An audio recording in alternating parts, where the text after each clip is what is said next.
les commentaires après Copenhague, disant c'est épouvantable, la déprime qu'il y avait chez tous les participants européens à Copenhague était exagérée aussi. Parce que les Chinois, par exemple, ils ont dit il n'est pas question que vous nous donniez des instructions. Il n'est pas question que vous envoyiez des inspections chez nous. Terminé, l'époque des traités inégaux, des trucs coloniaux, terminé. En revanche, les Chinois sont absolument convaincus de l'obligation d'avoir une politique écologique très importante, très ambitieuse. Et donc ils s'inscrivent dans ce que j'appelle, moi, l'écologisation, qui est une nécessité, un mouvement de longue durée, qui va être comme l'industrialisation, qui a duré 150 ans. Là, l'écologisation, il y en a pour 20 ou 30 ans. Et on va devoir écologiser de toute façon tout ce qui est agricole, tout ce qui est industriel, tout ce qui est transport, tout ce qui est habitat, construction, mode de vie, tout ça. Bon.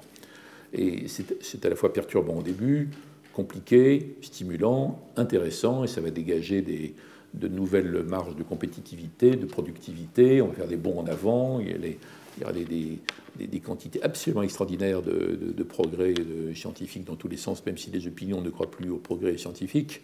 Donc il y a un phénomène de longue durée. Les Chinois se comportent comme s'ils jouaient cette carte, en fait. Donc ils vont nous devancer, de même que certains pays sont passés au portable directement sans passer par le téléphone fixe.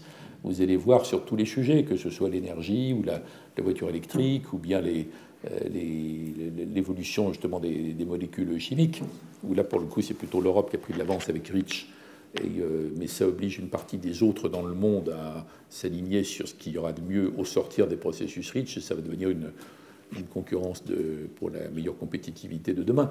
Donc voilà un exemple pour dire que, à la fois dans le même exemple Copenhague et la suite, vous avez un exemple de naïveté européenne qui ne fonctionne pas bien, avec trop d'espérance avant, trop de désespoir après, et en même temps des mécanismes qui sont à l'œuvre dans les différents pays du monde, parce qu'ils ont leurs propres raisons en fait, d'avancer.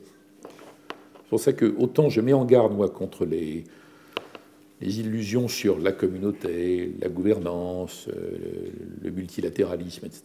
Bon, parce qu'il ne faut pas en attendre trop, sinon on est trop déçus. Autant je pense qu'il y a à l'œuvre, partout dans le monde, des mécanismes de progrès sur tous les plans pour relever les défis des fameux problèmes globaux, dont l'agriculture, dont l'alimentation, dont l'écologie, etc.